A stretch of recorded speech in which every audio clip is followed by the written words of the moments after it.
Hello, everyone, and welcome to the Alara Canfield Show. Thank you so much for being here. And this is a brand new season of the Alara Canfield Show, and I'm so excited because it's like a new energy, a new year, new focus, new passions, and just a lot is happening right now, and so much more is possible. I find as we're moving into this year. Last year was difficult for a lot of people, including myself. This year, it just feels so much more positive, and I don't know, I feel more empowered. I feel more like anything is possible, right? And then of course there's so many things that I want to do and say and be, and it's like, oh my goodness. So I have to kind of rein myself in a little bit. But it's like, how much fun is that when you can start to create your life from an empowered place, right? And in this new sacred reality of empowerment, of joy, of love, of whatever it is that you want is possible for you. And so I know it sounds like really preachy, but it's like, this is exactly what I'm feeling into for this year. And so that means stepping out more, stepping up more, allowing yourself to shine, allowing yourself to be seen, right? And just allowing yourself to be. Okay. So I'm excited about this season. And of course, the theme for this season is step into a new empowered sacred reality. So are you willing to step into this new empowered sacred reality with me and with my guests? And so today we have with us Jill Mattson is here. And so I'm so excited because we're going to be talking about deep secrets and magic of Old Egypt Rediscovered. And so Jill, welcome. Thank you. I'm honored to be here with all of the people listening. The energy feels really good. So thank you all for joining and sharing with us.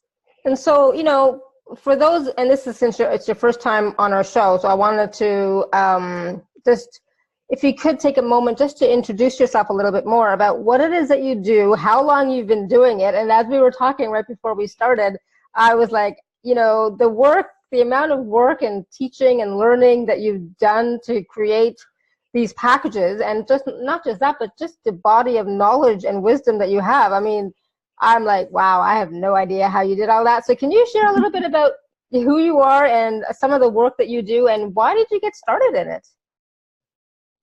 I'm been a musician since I've been knee-high to a grasshopper. And that's very important to this. In midlife, I went on a spiritual crisis. And I was looking for the most loving concept of God. I had read the Old Testament and had read and pondered over some of the sections in which, at best you could say God had PMS.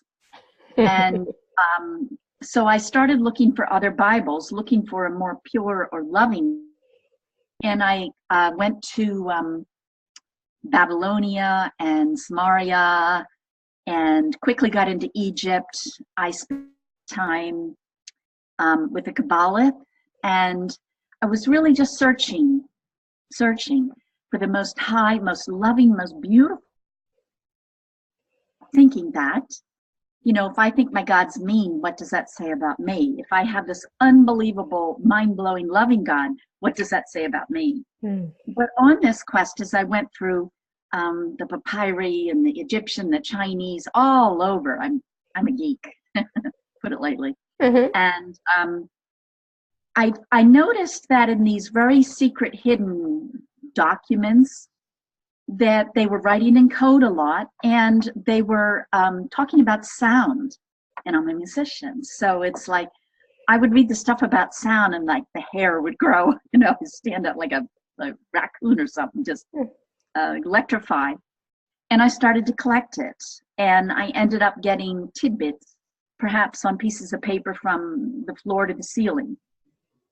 And what I understood was that long ago, in the legends, like of the early Chinese or the early Sumerians and their history books, and the Egyptians even talk about their history.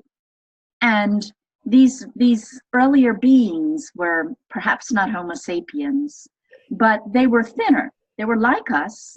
They were definitely more involved. They were clairvoyant, clairaudient, clairsentient. And think about it. If you're telepathic, why do you need to talk? You don't. You know, so what was sound? And they were hearing sound from the planets moving and orbits and beautiful things coming in from the heavens. So you wouldn't even use it for music. It was a jackhammer. And you use sound to lift rocks. You use sound to alter a personality, like rehab instead of jail.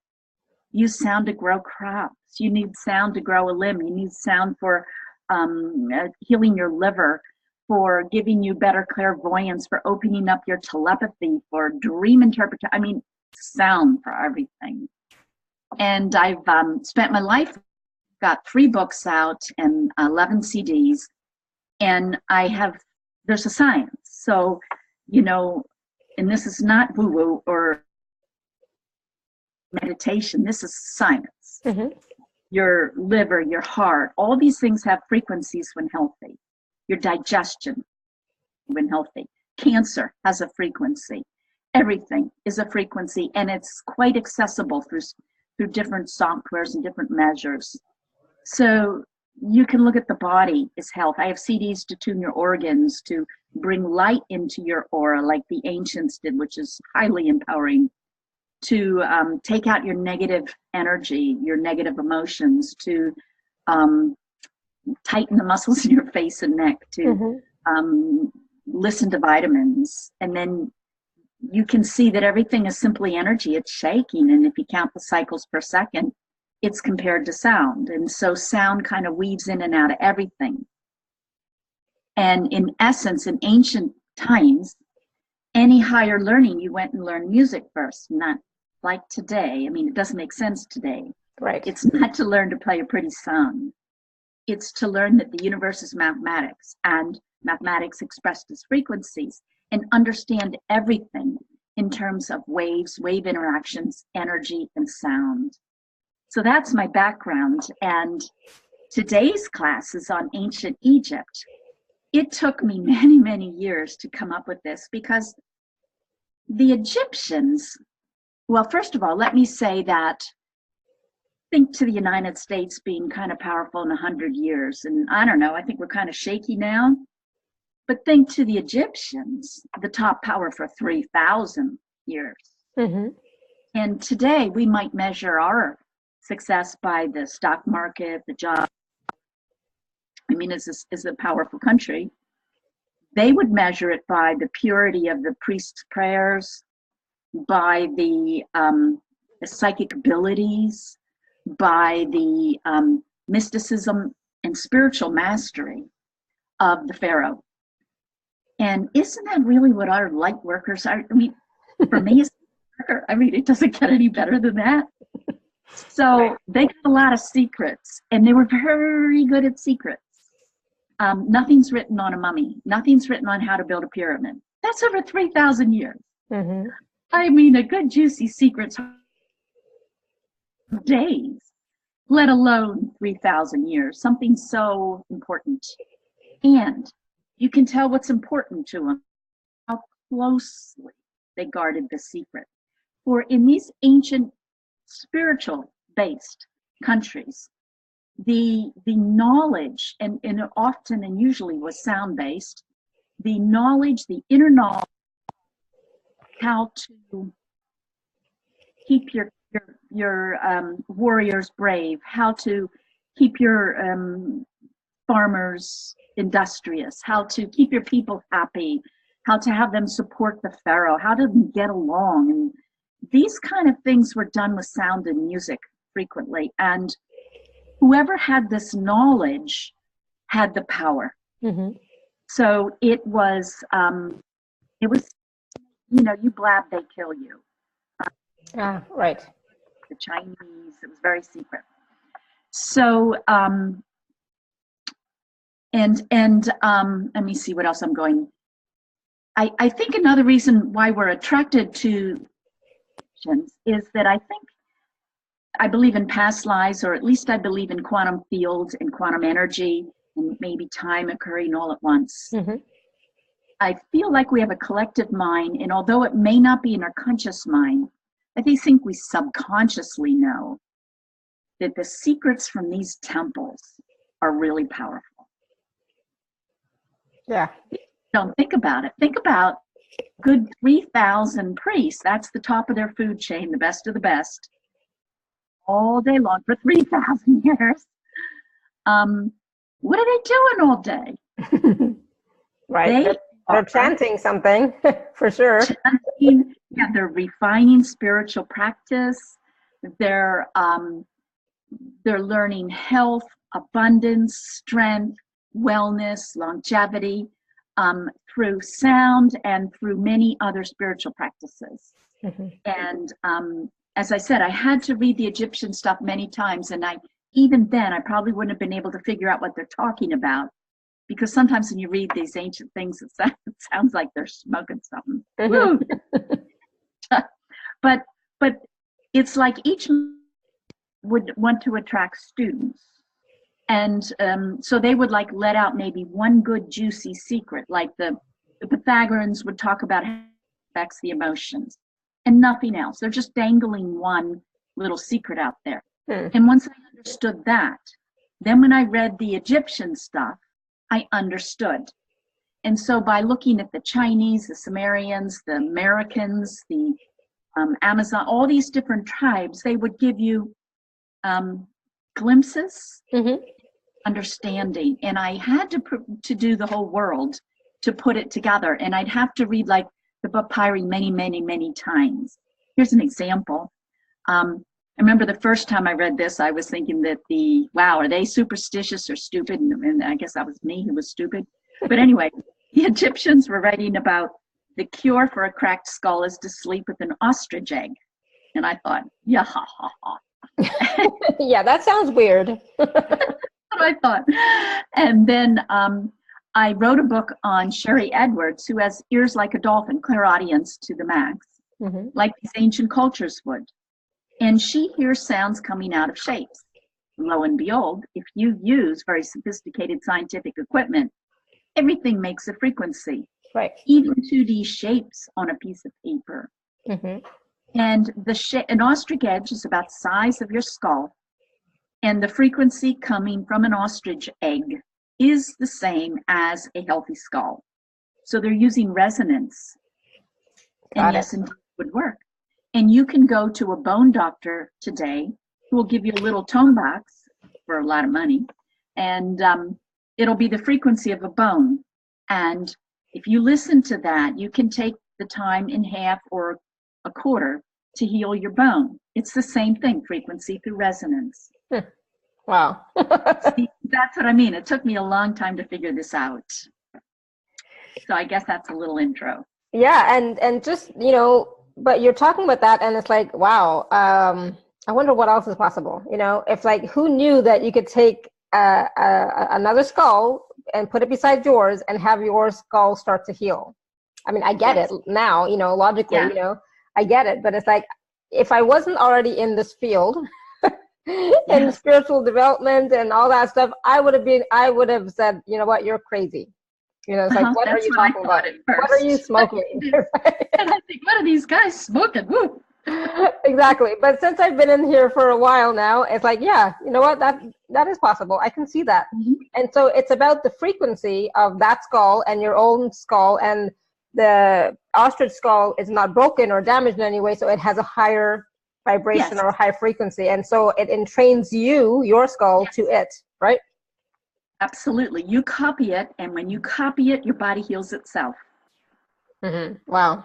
And so how do you now I'm assuming you took that technology, that knowledge, that wisdom, and translated it into music or sound? Absolutely. Well, my book, a lot of the work was done by Sherry Edwards, who has that dolphin hearing. And she used the work of Joseph Fourier from like the 50s. And sound, we think it's one wave, but actually it breaks into fractals. So just as light goes through a crystal and breaks out into the rainbow, your voice can go through a sound prism and break out into component pitches, like a fractal. And you'll find, like, for example, your voice is every pitch in your body combined. Oh, wow.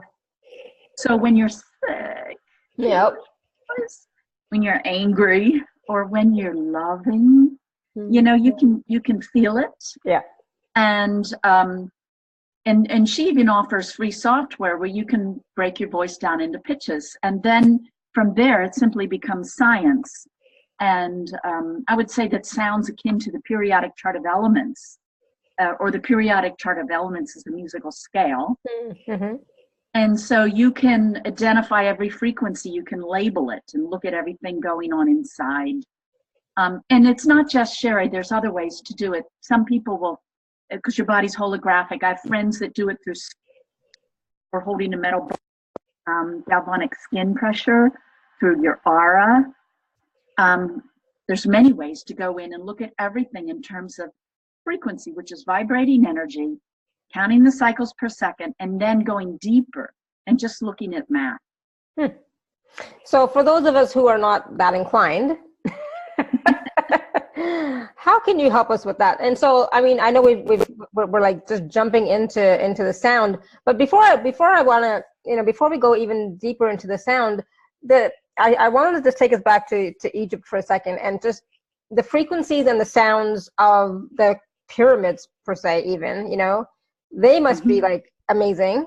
Those vibrations and those frequencies, when people go in there and meditate or do anything, or just this be, right?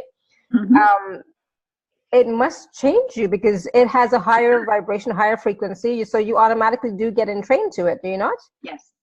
Yes, and you heal faster. Your food will last longer in a pyramid.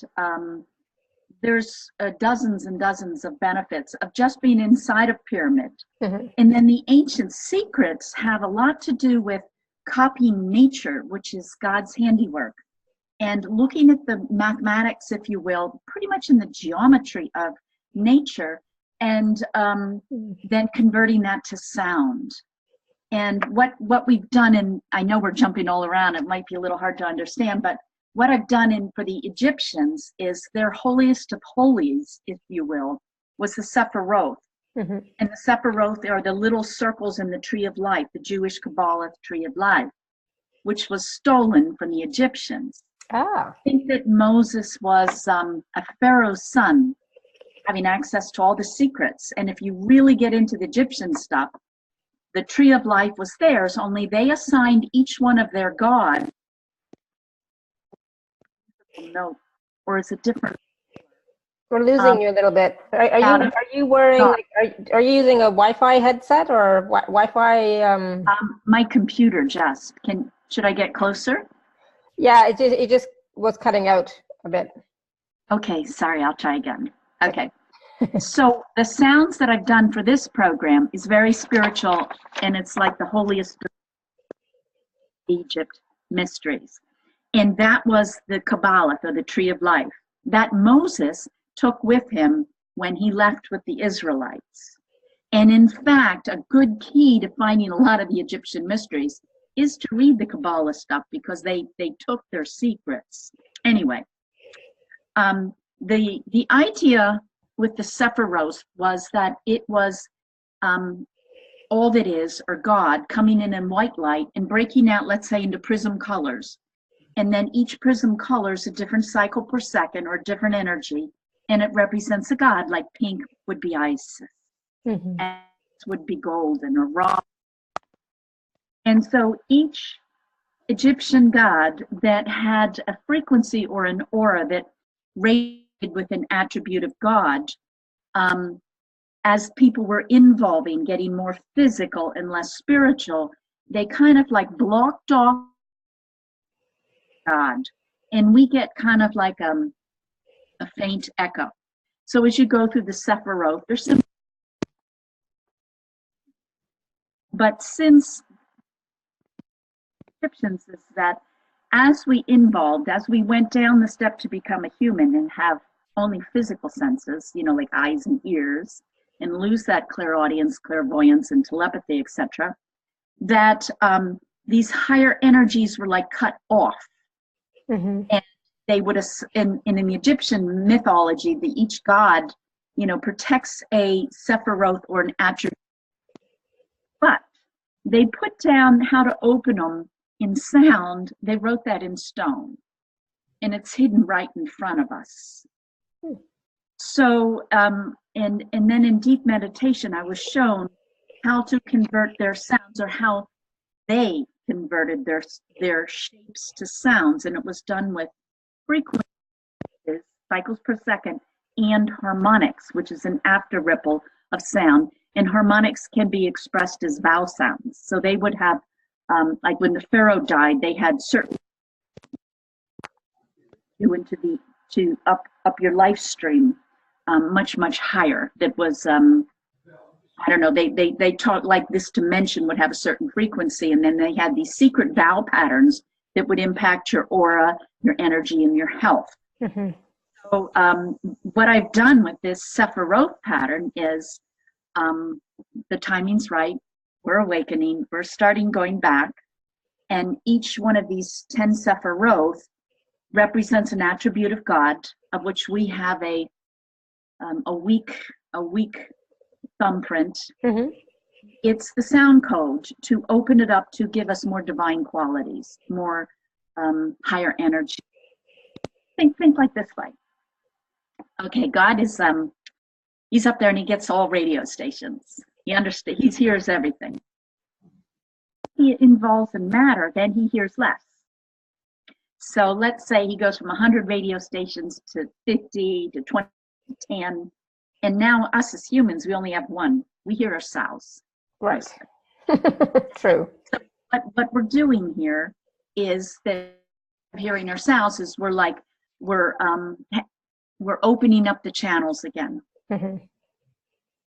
And that's one of the secrets that we're found with the Egyptians. So, and I can go into detail later, but yeah. So I was just going to ask you a really quick question just to clarify, or just to get it straight in my head. So there's in the Sephiroth there are 10 points. I would say, or 10 mm-hmm. gods or goddesses or deities, mm-hmm. whatever, and each of those is a frequency or an attribute of God.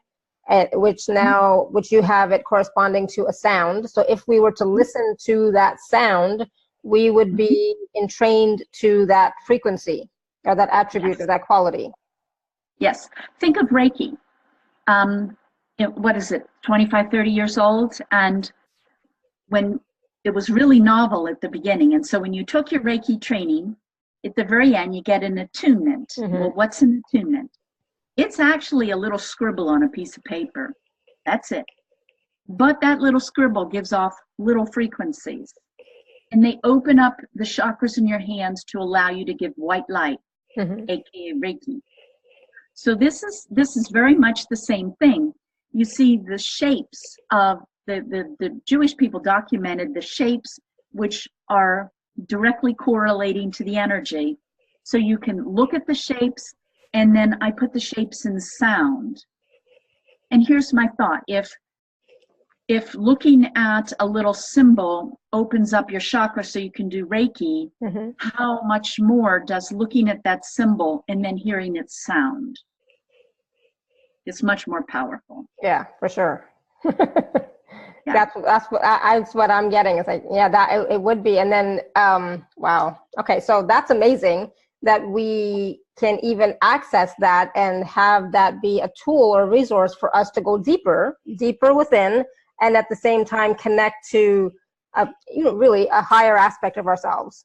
Mm-hmm. Basically is what we're doing. Sound is the fastest way. Like let's say Helena Blavatsky, Alice Bailey, the Great White Brotherhood, they're all saying the fastest route is sound. And even sight, although it's not as strong as sound, and the only reason my sound's more powerful is simply because it's exact same frequency range as everything in our body. Our physical thoughts are all directly within the range of a little lighter dosage.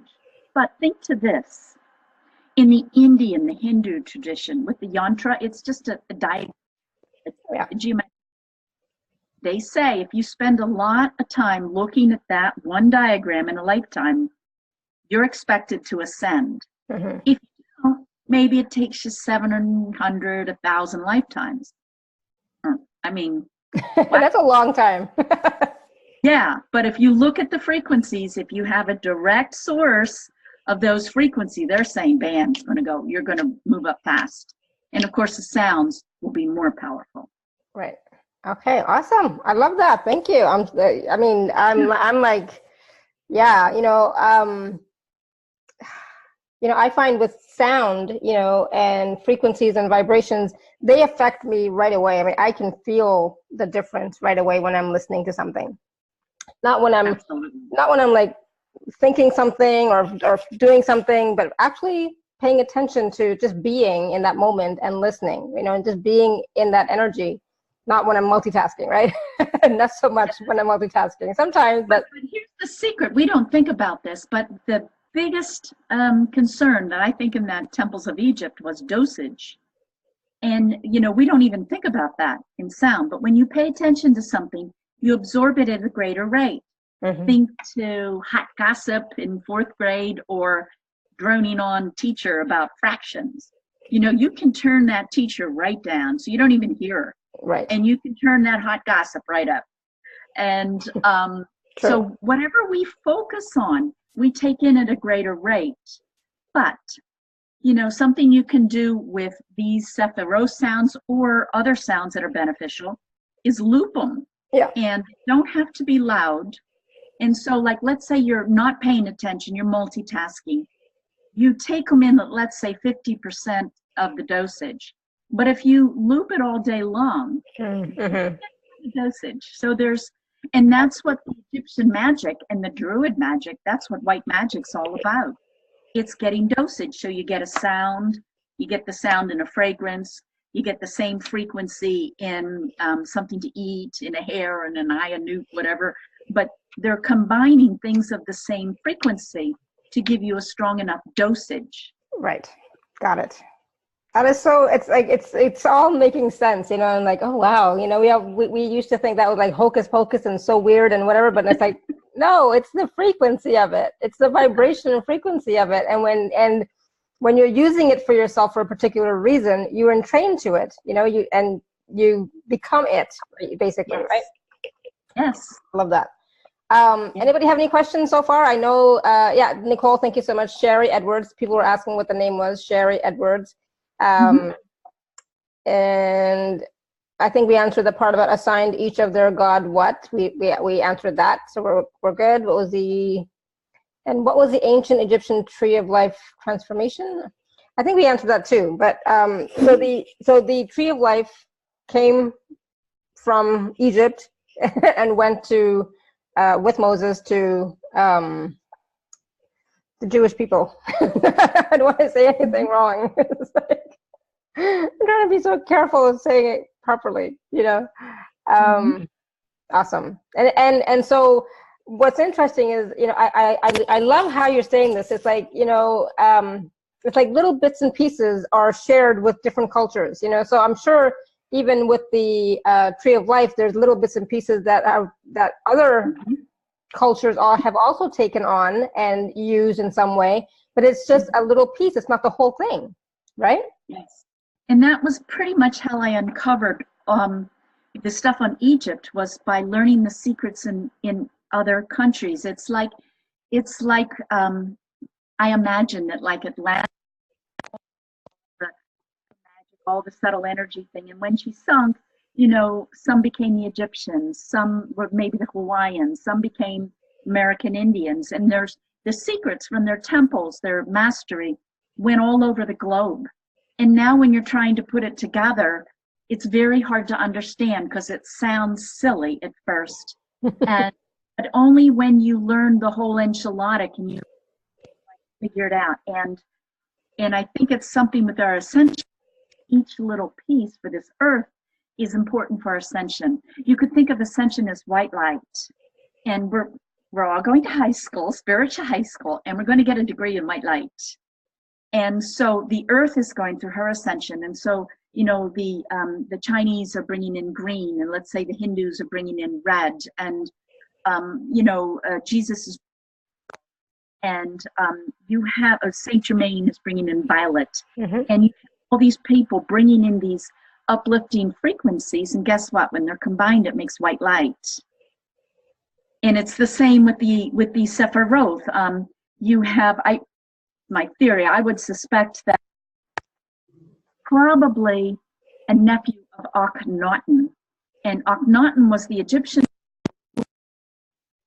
who turned his back on all the gods and believed in only one. And there you goes your theme with old Moses, the one God.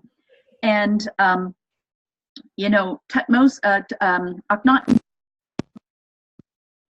and Tut would be for Thoth. So if Moses is coming in with the God, one God, of course he's going to get rid of the first part of his name and just become Moses. And then, in the story, you see that Moses had all these powers, but so did the Egyptian pharaohs. Well, no kidding. Guess who taught Moses? Mm-hmm.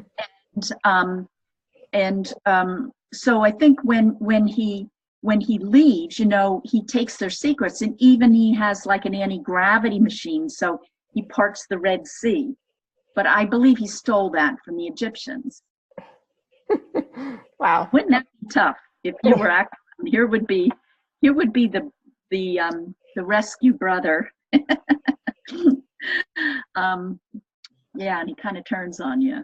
Yeah. Wow. Interesting. It's like you never think, But it's another way of looking at it. Akhenaten comes in here and he's trying to teach and give to Egypt the idea of God as one, whereas the Egyptian pantheon was that God is the colors of the rainbow.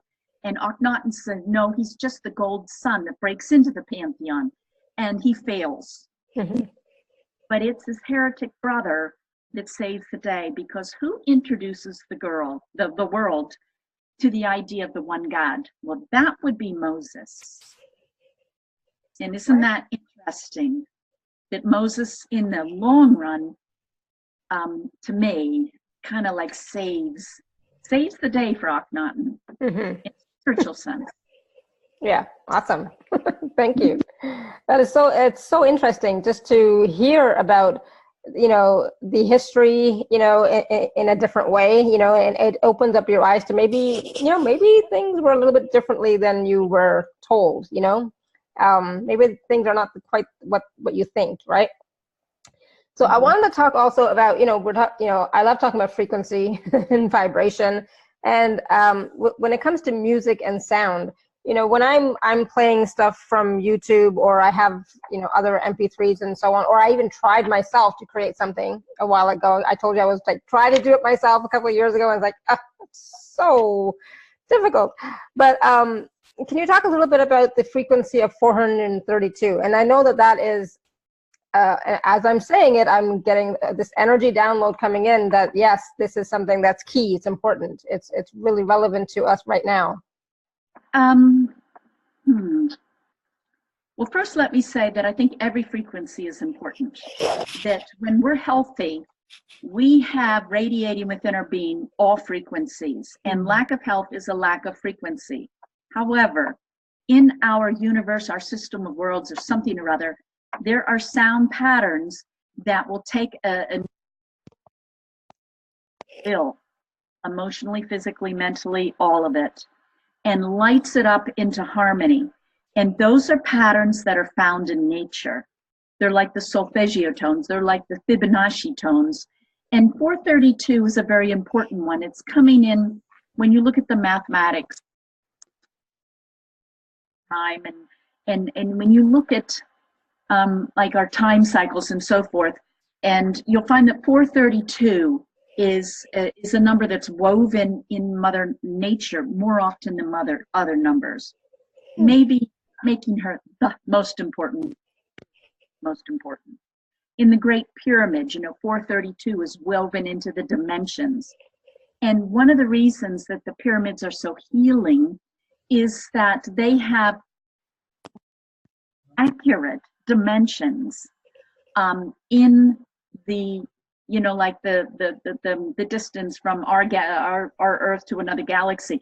That number's woven right into the dimensions in a pyramid. Mm-hmm. So taking these celestial mathematical numbers, and they've woven them into distances and relationships of different numbers, mathematics again, in their pyramids. So that's why they're so healing. And the 432 was the instrument, or the note that they tuned their music to. Right. So it was dominant. Right. And so do you use a lot of 432 in your work? I do a lot of work with crystal instruments, and they're all matching the 432. There are many channels that you can go to. I don't have the name off the top of my head, but that will convert your music to 432 as well. Right. Yeah, I think I remember looking at that. Yeah, it's like, yeah, okay, cool. And I remember my husband did some research into that as well a couple of years ago, and then he got sidetracked. So I have a question from Linda. Linda, you have a question? You want me to unmute you, Linda? Hello? Yep, I'm there. Sorry. Hi. Hi. Thank you for calling on me, Alara. Sure. Jill, can you play one of those crystal things that you advertise? Yes, tuning forks and yes. a whole crystal harp. Yes. Yeah. Could you play that for us? I don't have one right next to me, but there's I have videos and all kinds of stuff on it all over the internet. Okay, thank you. Thank you, Linda. And another thing is that the ancient people, including the Egyptians, were they were, how to put this? They had two keys to ascension. One was the pitch and the other was the harmonic. Now, harmonic is like an after ripple of sound. So let me say A, E. The E sounds higher, but listen, they're the same pitch. A, E. But the harmonics are different in the E. So the harmonics are an after ripple of pitch, after ripple of sound, and different amounts of energy can fall into the lower or the higher harmonics. So when a violin plays a C, it sounds higher than when a trumpet plays the exact same cycle. This after ripple of sound, they're throwing different amounts of energy in it. So it doesn't hit our radar, but it was critical to the ancient Egyptians. And it's in my Sephiroth sound codes because there are vowel patterns or harmonic patterns that they would link to the stars and and they were passed down from these cultures. Theosophy has the same vowel patterns, and so they would listen. So their instruments, they would make care to have instruments with solid gold, with platinum, with they had another in Atlantis, another metal that's no longer on the planet, oricum or something like that. But you get a different healing from copper than you would from tin. Then you get brass. And harmonics can be to heal the body and for ascension as much as the actual pitches. And that's part of the reasons for me experimenting in sound created with non-instruments, like the quartz crystal here, for the harmonics. Nice. So do you want me to play some of the music pieces that you sent me? Yeah, let me tell about. Can you tell me the name of one of them, and I'll give you a little info on it. Sure. One of them that we're going to play is Howard Sephiroth. Okay. Maybe I'm not saying it right. Yeah. Hold. Okay. Hold. Yes. Each Sephiroth represents a different attribute of God. This one is splendor, prosperity. It's controlling practical and emotional problems. Intellect that is flexible, bound, feelings. And let me tell you a little bit more about what I put in the mix. Haoud.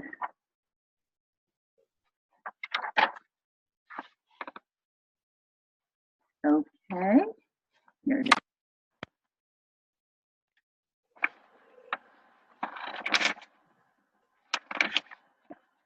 Okay. I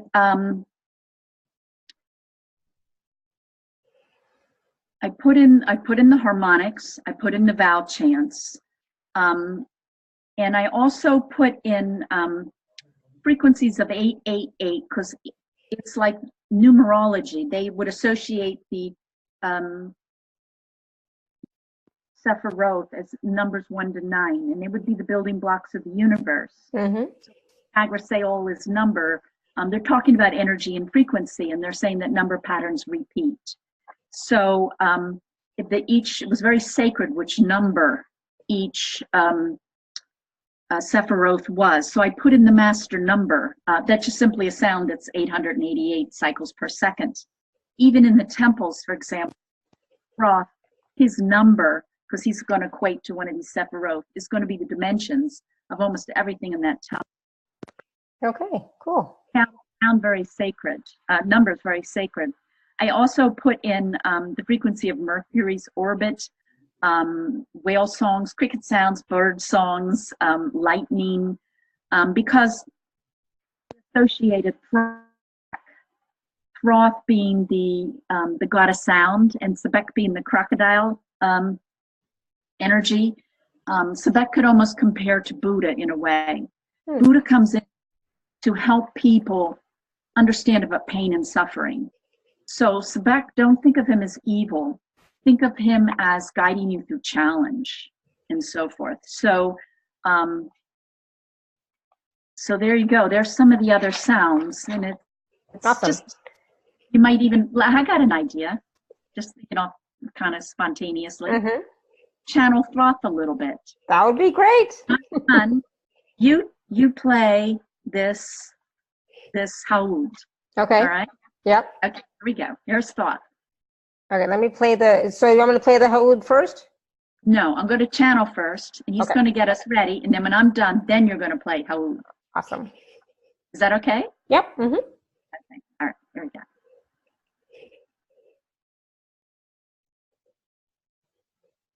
Oh, blessed children. Many of you are attracted to Egypt, and most, if not all, on this call have been in my temples. You see, most of you would never miss an opportunity to incarnate in the great Egyptian pyramids. And since sound is creation, sound is the word, and as your Bible says, in the beginning was the word.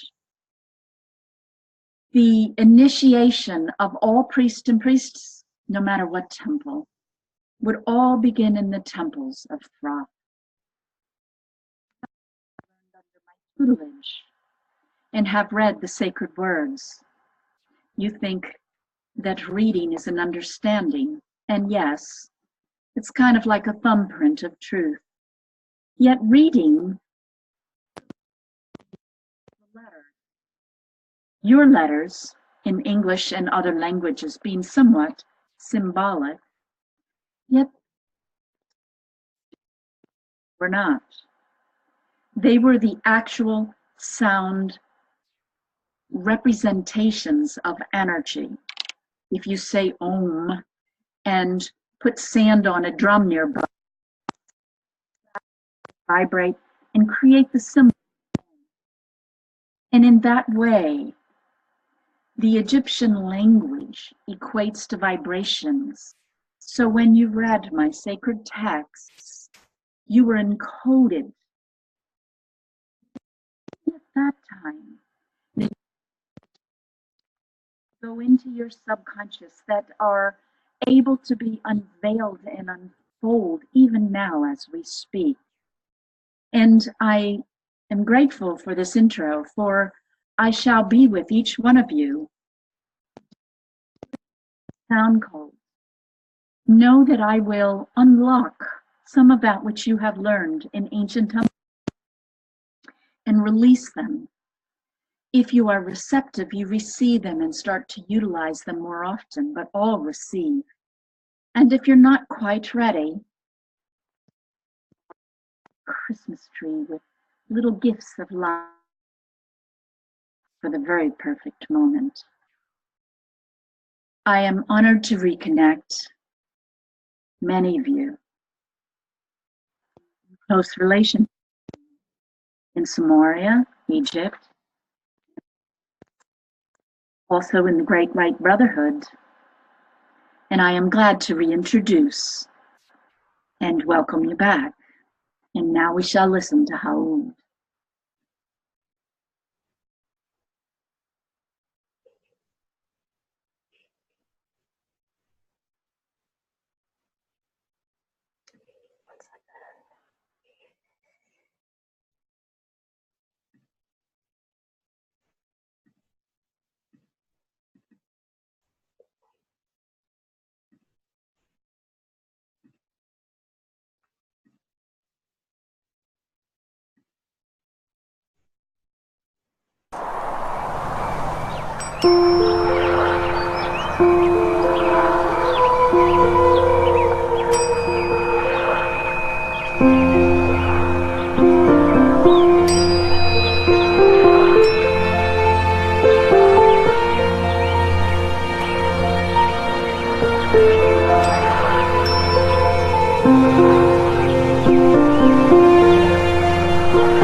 That was lovely. You know, I listened to it before, but now when I'm listening, it was like, wow. I was just like, so much peace.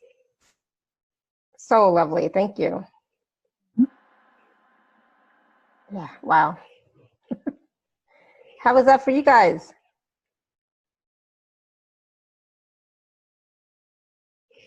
Let me know in the chat how that was for you. Did you hear it? Or is it just me? Eagle Song Woman, I was going to ask you, how was it for you? Oh my goodness. Jill Mattson, hi sister. I thank you for your life. You're expressing everything into words that I feel. Can I move in? Yes. Thank you. I have a couple things to mention. Stay straight. Alice Bailey came to me about 15 years ago, and I was looking for her picture that was given to me or fell on my foot or something. But ever since then, I've been channeling vibrational sound toning, and I use that through sessions. So an 888 is constantly appearing to me as is 333, 222, so many numbers. And it's like I can't get ahead of myself to know what it all means. So anyway, thank you for today. Is everything that you talked about today in the package? Yes, and then about 4 or 5 hours of videos that each teach different skills from each temple. So like what you learned in Isis would be different than, Horus. And they had, they had stuff on aging, they had stuff on abundance, they had stuff that we like, working with chakras above their head, different colors out of your fingers instead of just the white light to be more precise. They had, quantum energy. And here's just another little thing. They had a lot of spiritual words, like Ka was your spiritual double. And they had music to heal your Ka body or your spiritual double. Well, that's your quantum entanglement. And with that Halider, I'm probably butchering the word, but Halider collider in Europe, that's proven quantum entanglement. Mm-hmm. So we do have an opposite double, and that's proven. Mm-hmm. And the Egyptians were tuning it, and they had special tones. And one of the temples, they had like a healing method of getting into your like quantum double and tuning that. My best girlfriend was a great energy healer, and we would often do like energy work and heal something, and it felt great until the next day, and then it was back. And we often found that if we worked on our Ka body, for all you guys who are energy workers, and we did that with intent. It was so simple. Just say, okay, now I'm working on the Ka body, and maybe even, designating where we thought that Ka body was. We would start doing energy work on the opposite, because if the problem originated, it's a big universe someplace else, and resonated into us, that it would keep reoccurring. And so there's probably, I don't know, I think I've written it down someplace, many hours of techniques from each temple. Yep. So wow. there's lots of videos, and including the Sephiroth, I want to say tones, but the music, tone, sounds from the different Sephiroth, as well as tons and tons of videos as well about the history, about the knowledge, about the wisdom and the teachings of ancient Egypt, right, Jill? Yes, and then the techniques too. So so how to try to remember your past lives. Oh yes. Interesting. When I went into the life of the priest, because it's you don't get any details, you just have this lore for me. And when I started receiving some of the information, like about what you did in the temple, it's like it started bringing back more memories, and things were more real to me. And I was able to, and I think there's another exercise there on doing a past life regression as well, that you can just follow along. Because to me, it was very empowering to identify which temples I'd been in. Thoth was one of mine, 888, probably one of yours. And because I recognized that energy, and it was a higher energy, it's a part of me that doesn't express every day. It was like a better part of me. So it was really nice to connect and learn ways to kind of strengthen. Well, I can't express the light that's coming through right now, the energy down my spine. My ears are feeling like they want to explode. It's just, wow. I haven't felt this in a very long time, the physicality of it. So again, thank you. I'll be buying the package, and thank you. Thank you, Caroline, Eagle Song Woman. So Caroline also does music, and what's the word? Produces sound and music, songs, and she does energy healing as well, and probably more animal communication and much more. Much more. Yeah, thank you. Thank you. I didn't notice for some reason all of the wonderful comments in the chat, so I'm just going to quickly go in there for a quick second. So Nicole was asking, what is your guidance for a blossoming sound healing practitioner? Sound healing practitioner to be. I've written books on that. I've written books on ancient sounds, on basically using sound, your emotional body, your mental body, for sleeping, for energy, for spiritual work, for relationships, for even changing your zodiac. And so I've written a book like Sound in Your Body, which is Secret Sound. And then The Lost Ways of Time took me 25 years to write.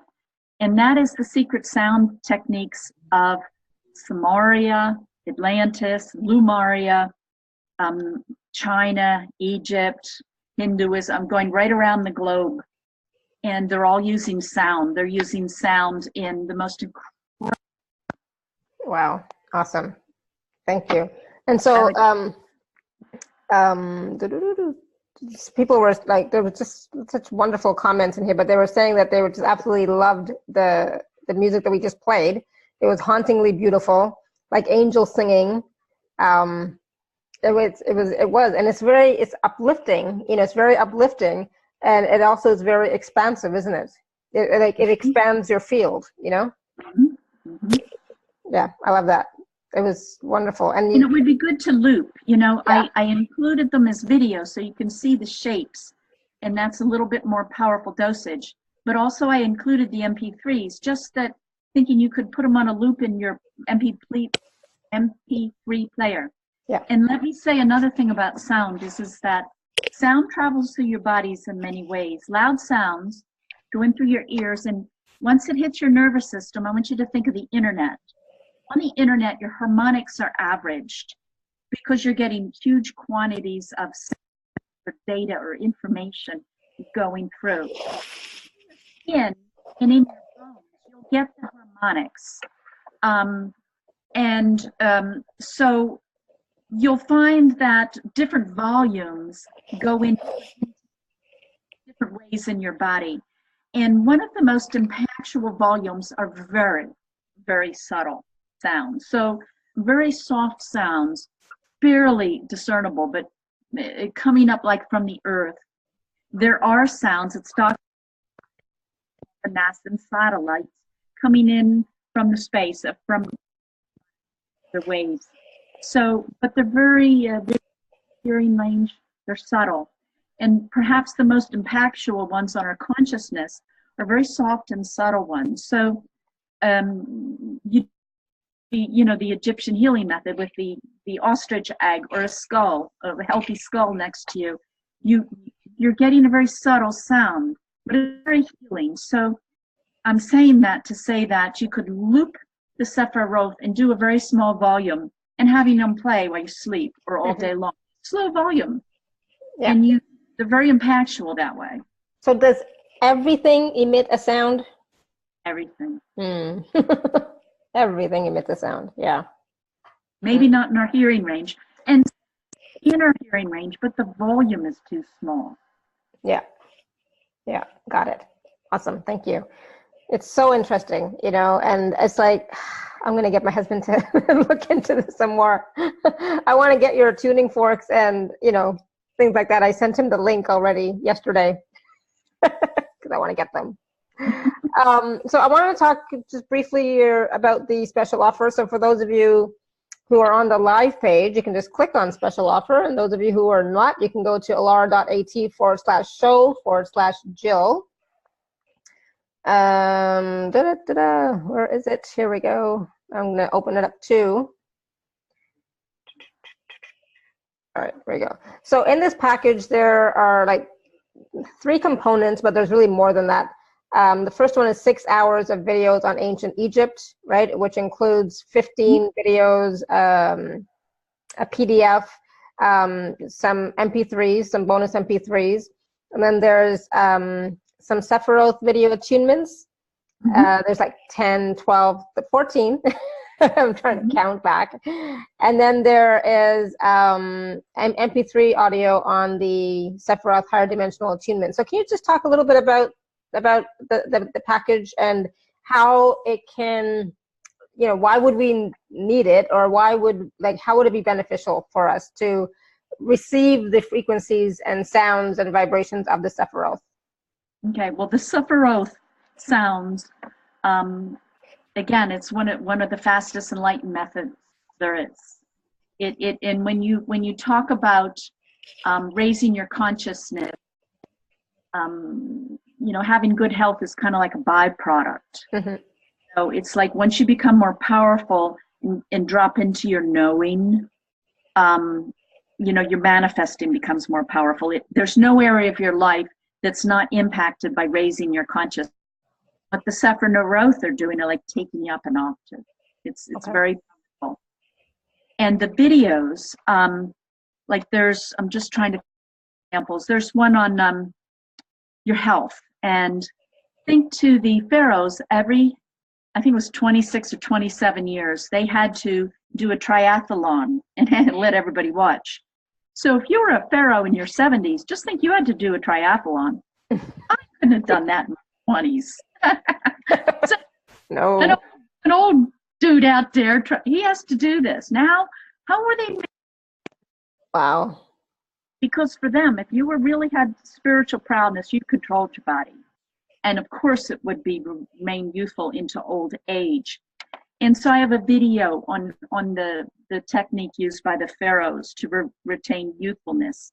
And let me see, I had videos on, they had studied a lot the chakras. So if you think about your chakras, think about white light, and complementary colors that combine and form white light. So red light and green light. Therefore, there's connections between your heart chakra and your root chakra. Mm-hmm. And so they studied that when you tune or work with your chakras, what order, because, and then directly going to the heart and creating that white light, they kind of strengthen each other. And then they would kind of work in geometry, which would also unleash the greatest amount of power and light in your chakras. Again, earlier higher evolved beings would have had, chakras the size of grapefruits. Right. Yeah. Not like us anymore. Yeah. So they had orders, and then if you look at the Egyptians' god, they have these colored balls. That's their soul chakra, and the color would be like their color of mastery. And they had methods for using these balls, chakras, in different ways of using them, which is kind of cool. And then I go over for past life recognition, like, because I would assume most everybody on this call is interested in spirituality and has been in the priesthood. So just giving you kind of like and a past life regression on a video. Then we go into Thoth and the bit about magic spell. Planetary chants that I mentioned, that the very, very secret that they would chant after the pharaoh passed, assuming that it takes him, most says it takes 3 to pass. So they're going to raise his energy, like the Tibetan Book of the Dead, during the passage process to get him ascended as much as possible, because he would then in turn overlight them. And so, I give you those. And then they also had other things that they did, ways of using the idea of turning base metal into gold. And it was an ordeal. So if you really wanted to gold, go sack the nation. That's easier than the Philosopher's Stone. The whole point of turning like a stone to gold, it was really to take unpurified or compromised energy in nature, such as our activity we're subject to, and turn it into the pure light of God. So I had, there's some exercises there that they would use following the Philosopher's Stone of purifying, very powerful stuff in purifying perhaps our temple or us. Right. Let me see. And then I did a little bit on feng shui for your room, your living room, your bedroom. part of antiquity was to have generators for many reasons, one of which would be to instill people with a sense of grandeur. And if they go in or nearby, they're going to like frequency. And they had a lot of really cool, I got a new book coming out soon, but taking mystical ancient music nature patterns and converting it to your space. And I have a video here on how you could take some of their techniques in your living room to make it like frequencies. And then I had another video, I forget whose temple this, it was Mott, I think. And dimensional energies,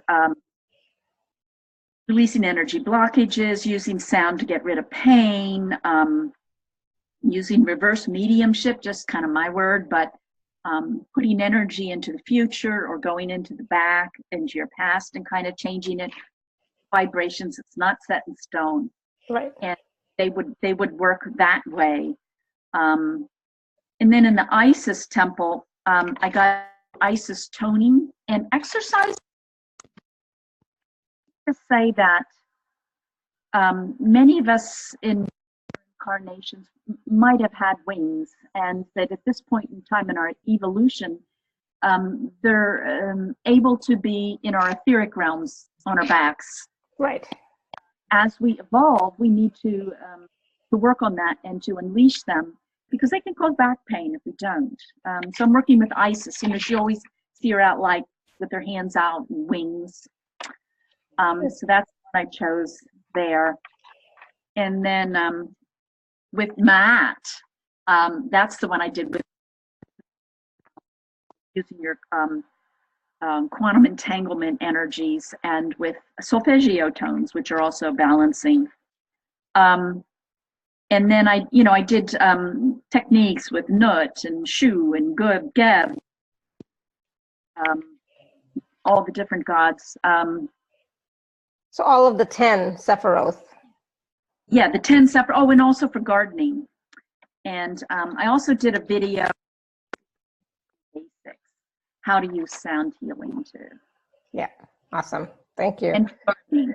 They were definitely using sound to magnify their agriculture, and so for your plants, gardens, whole stuff. Yeah, awesome.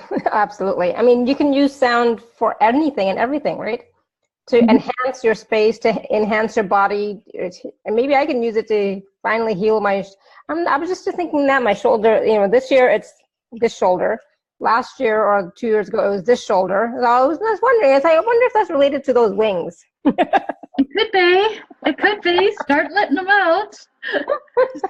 You never know. Imagine it all. Start working with them. They're tools. Wings are not just for flying. Right. They're tools. A wing like this is a different energy than a wing like this, than a wing like this. It's a tool. And even etherically, you can use. Awesome. Thank you.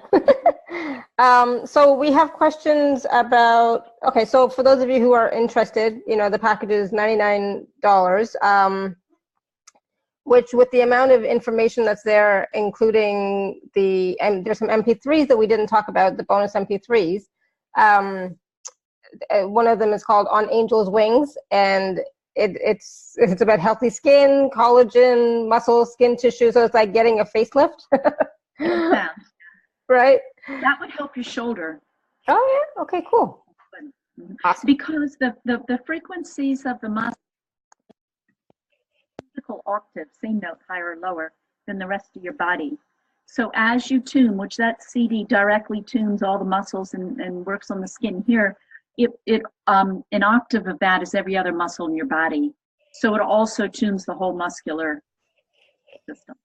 Awesome. Thank you. Glad I asked. And then there's other one. There's two other ones. My Soul from Paint Your Soul CD, and then the Heart and Intro from the Deep Wave Body Healing. And again, that has to do with the organs and for the body, the anti-inflammation, the pyramid energy, sacred geometry. And I was listening to My Soul from Paint Your Soul CD, and it is beautiful, just absolutely beautiful. I fell in love with that one, I have to say. Thank you. Thank you. That brings in white light. You see, ancient people valued clairvoyance, and certain music always brings in white light. And I put those tones in there. And then they would also use different music at different times of the day to balance with the energies of the earth as the day and the seasons change. But that is a very powerful frequency pattern from antiquity to just bring in white light and feel. Yeah, and feel really good.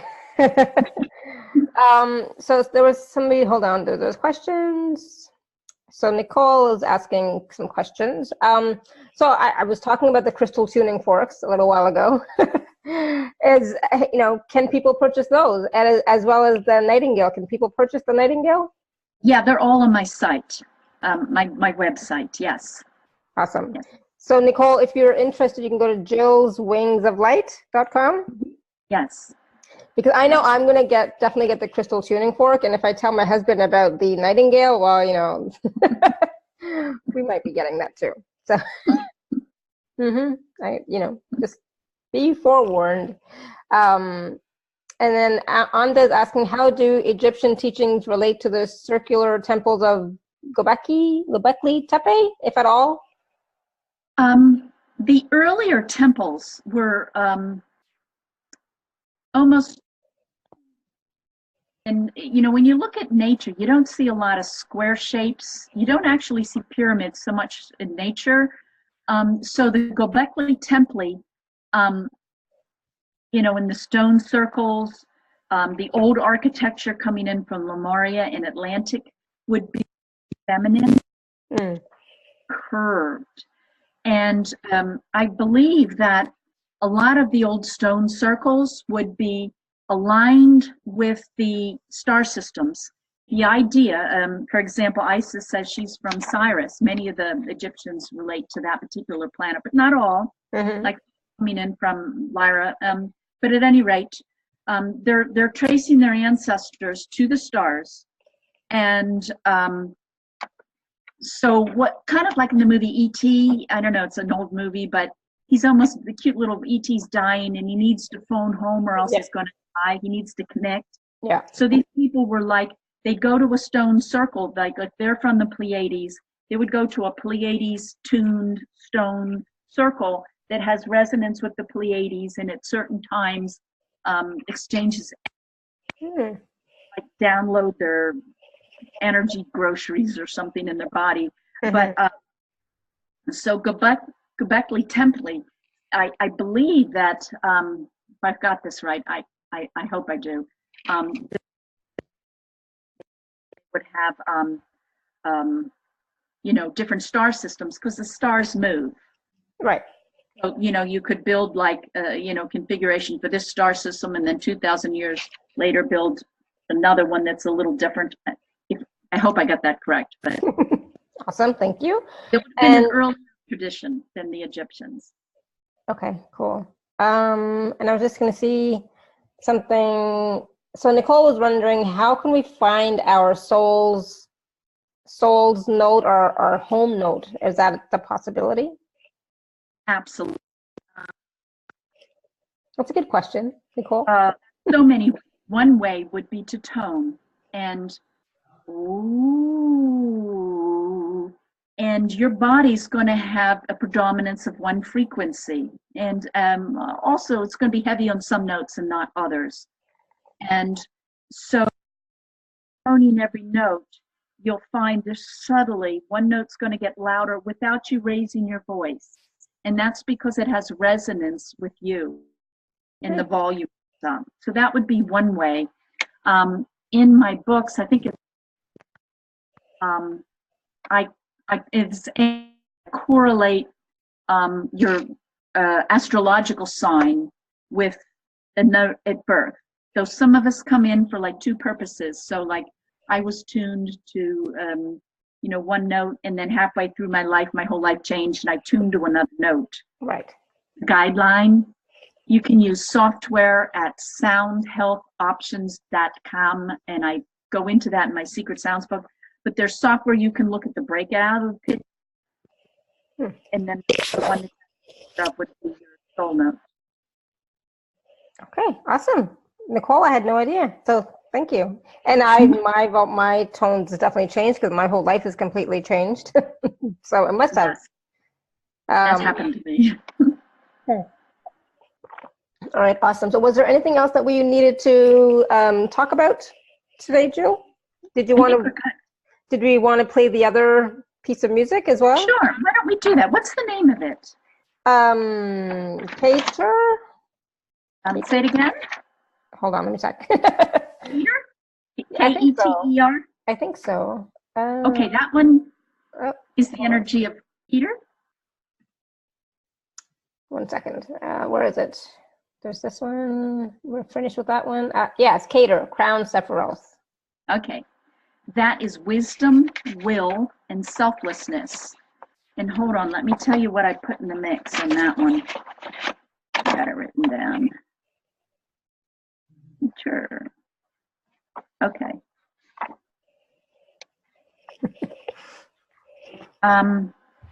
That's the Ein Sof. That's it's kind of like the void. This is the area in which raw potential is. This is the first state of God, if you will, before he starts to break down into fractal components. It's very powerful, very spiritual, definitely on the other side of the veil, if you will.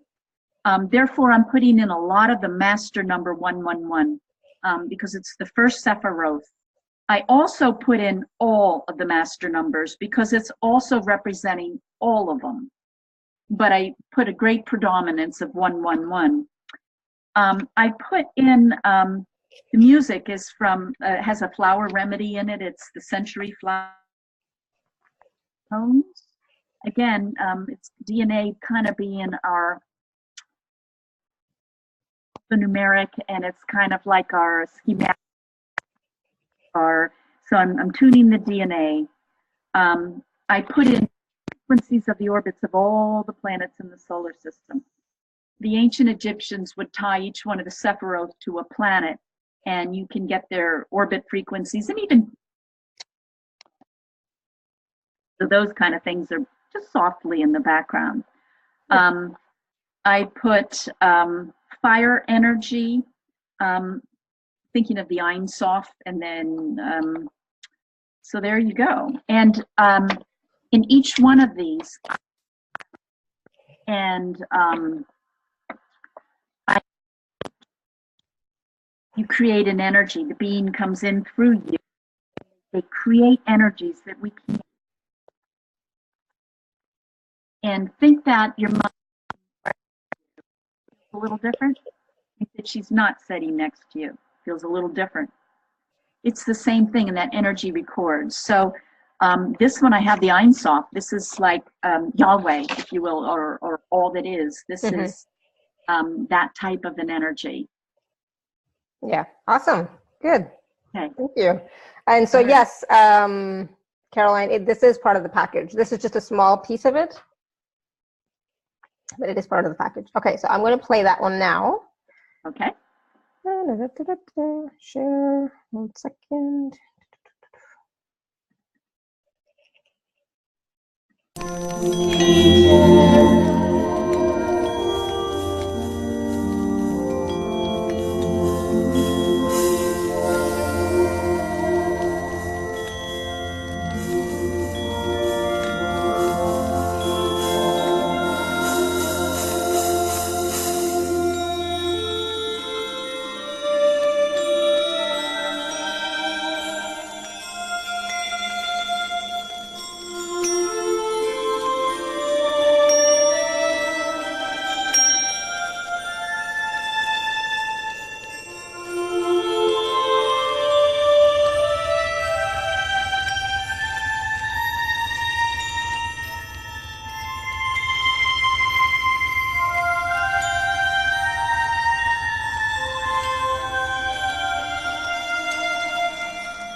Awesome.